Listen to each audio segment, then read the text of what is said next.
Welcome to Vegas Live with Ninon. I'm Ninon, your host. Of course, you know where I am. I don't know where I am. Do I know where I am?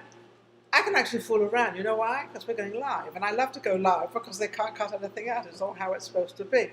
We're in downtown Las Vegas, which is absolutely wonderful.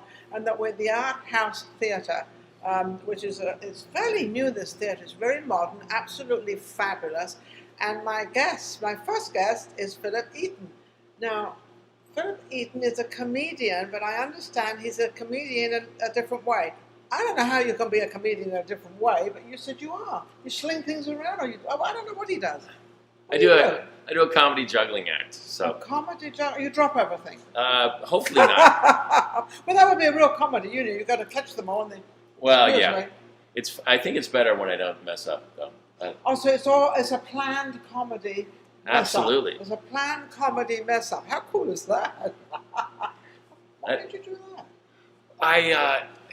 When I was younger, I was always into different sports, like what you'd see on the X Games now, skateboarding and BMX and that kind of thing. All that stuff, yes. Going up all these walls and then suddenly doing this twisty turning and coming back down again. And when I was in college, I met a guy that was a juggler, and we became friends really quickly, and he always wanted somebody to be his juggling partner. And really? So, yeah, my friend Howard, he's my best friend. He still is your best friend? We just live a mile away. We did a double act. Isn't that amazing? Sometimes best friends don't stay best friends for a long time. Yeah. But that's cool. Yeah, we did a double act for 20 years, and then he retired from the show in 2008. So what did you do? You were a comedian. Yeah, well, we were both doing a comedy juggling act together, and so we're passing things, and I was a straight man stooge act. So what sort of things would you do? We did a machete pass around. It was one of our a machete pass around, isn't that a bit dangerous? Well, not the way we do it. In other words, since you've been doing, you haven't killed anybody yet. No. Okay, well, that's a good thing. there was one lady, but she was pretty old, and she wasn't going to last much longer anyway. So, I presume that's one of his jokes. Yeah. I hope so. Yeah. We had a woman that would stand between us, and we would pass machetes in front and then back of her. In front and back of her, and always miss. And don't do this. Yeah, you might get caught. Yeah. How long does it take to kind of sort of practice and get something perfect like that? Tough. Oh, it probably... In the first place, you have to have the skill to actually juggle machetes. So you start with the juggling clubs, the things that look like bowling pins. Oh, okay. You start with that and practice the passing with your partner. Yes. With clubs, and then you get comfortable juggling machetes, and then practice juggling machetes. Are those real machetes, or are they just kind of fake machetes in case you miss? No, we demonstrate. We cut things up and demonstrate that they're real. No, I mean when you first started practicing. Oh, yeah. I mean, make a wrong Well, back in the day, you couldn't really find. Yeah, you had to go to the Salvation Army or someplace, or Army find Surplus. a machete. To find a machete, yeah.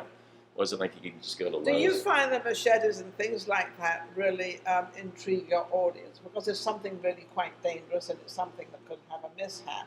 So Absolutely. And that's the whole point of Absolutely. What you're doing. When I greet the crowd during my performance, I do a couple of jokes up front, and then I ask them if they'd like to see ball juggling or knife juggling to start the show. And what do they normally say? They want all of it. No, they scream for the machete. Yeah, or occasionally somebody will say chainsaw. It's funny. So he slipped that one in. But it's funny how people love to watch something dangerous more than something halfway dangerous. But they want something really, really on the edge. And that's probably made you do what you do. Well, that's where, when you're working with comedy, you build tension with, I'm going to juggle something dangerous. And then you make a joke out of something as you're setting it up. So it's tension, release. Keep the tension up all the time. And then a laugh, and then the next joke, and a laugh, tension, release. And then finally, you build up comedy in the introduction.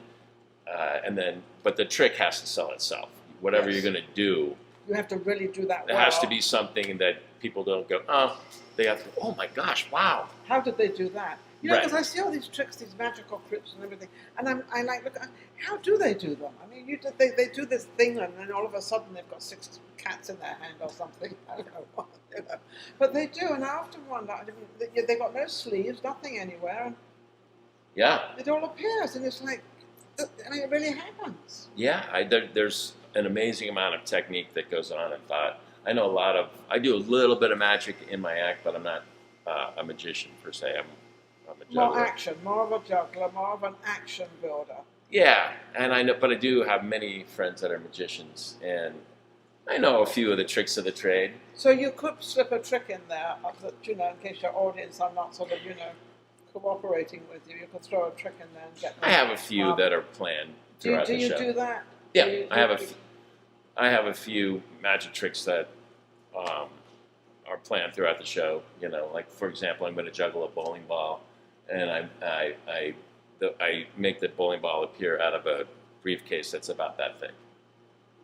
Oh, and the And bowling so ball is like this big. Yeah, but I don't go, hey, here's a magic wand, hocus pocus, and go, here's a bowling ball. I just kind A of lot of people nonchalant. do that. I know, but I just kind of walk out with a briefcase, open it up, pull out a bowling ball, and people go, hey, wait a minute. Might have that.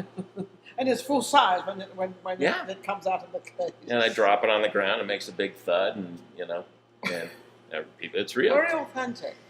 I'm sorry? Very authentic. Yes. Very Yes. much so. So you love what you do. So now where are you appearing? Because we've all been in this pandemic and everything's been lousy. So Yeah, I'm in a show called Big Little Variety Show. It's at Alexis Park on Harmon. oh, fabulous. Yep, it's across from the Virgin. I want to say Hard Rock because, but Hard Rock Hotel's not there anymore. You know, it's changed to the Virgin. So that's Friday, Saturday, Sunday, 4:30 p.m. Friday, Saturday, so you got a good gig there. It's been going since January, and you know how shows are here in Vegas. They can open and close in a week, And, that's what I'm saying. and we're almost through October So you now. must be really good. But Um, in the afternoon, you get a lot of people in the afternoon, or you get enough people in the afternoon? We get enough, yeah. It's a tricky time spot, and our producer has 5 or 6 different shows in that venue, and so we're trying to move to a little bit later in the evening time slot. So you got a few more people come in. Yeah, particularly tourists that are coming in from California or out of state. Yeah. They're not gonna make it in, get checked into They're the not going to be hotel. like 3 or 4 o'clock in the afternoon. Yeah. They'll be ready to go then. They're ready to arrive then. Because Yeah. of traffic and everything else. But we you're have a great fortunate. cast. We have a great acrobat that's in our cast, and a great Also, hostess. it's a complete show. Yeah, it's a variety show, big little variety show. Ube Rossi is our acrobat. Penny Wiggins is our Cool. hostess. And shout out to those guys. Look forward to seeing that's them. nice. again I soon. like that. So, do you feel that everything's coming back now? Do you think that sort of everything's really starting? It's sort of getting there. Things were bad in Vegas for a while. Are you kidding? The economy's finally coming back around. Things got so bad, the local mafia had to lay off 6 judges. I presume that was a joke. I'm laughing. Don't worry, I did get it. Duh. Yeah, it's coming back, and I also performed the cruise ship circuit, and of course that was completely That was gone. Oh, are they back yet? Those cruise ships I'm starting. back yet? My management company has a weekly webinar, and so when I tuned into that today, and they're saying that worldwide, globally, 50% of the cruise ships are sailing again with guests on board. Because they're always hazardous anyway, because they have the same air going around in a cruise ship all the time. So, people can, if somebody has a flu or the cold or something, everybody else kind of gets it because of their system. Well, They've cleaned it up. They've changed all their ventilation systems About time. on fleet-wide, Yeah. on all the companies. That's a good thing. Well, yeah, that's great. Because now people feel safer. And especially because you get an awful lot of older people on cruise ships. They do, yeah. A lot of old people. Do you like doing the cruise ships? I do. I'm doing one. I'm doing one the end of this. I'm gonna play hooky from Big Little Variety Show this week, and I'm doing a cruise over to the Bahamas. In the Bahamas. Yeah, and then I'll just for a week, and I'll be back. Because I was just wondering where he was going to pick this up because we're in Vegas and I don't see any water around us, so I think you've got to go somewhere. Not You close. pick it up in Mandalay Bay, you stop by the Rio, Yeah, and then you get off at Treasure Island. That's it. That's your cruise. I love it. Where can anybody reach you? You can check out one of my websites, sideshowbert.com.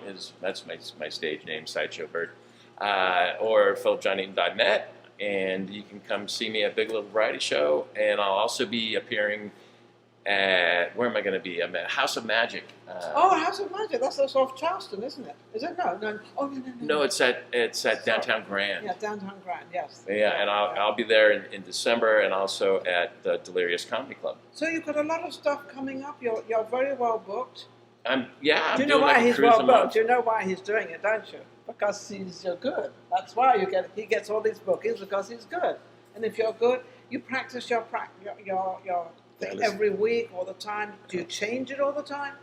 I mix and match, and I have a new routine that I put in just recently, and I've really had a chance to work it out when I was working at Jokesters Comedy Club and at Big Little Variety Show.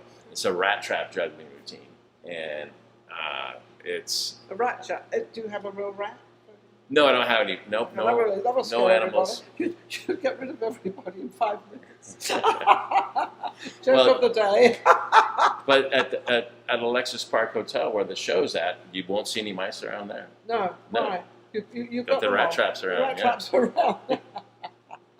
I love it. Absolutely. Well, thank you so much, Philip. It's been amazing. Philip Eaton, he's an amazing guy. And also, he's getting work all the time. So that gives Vegas is coming back.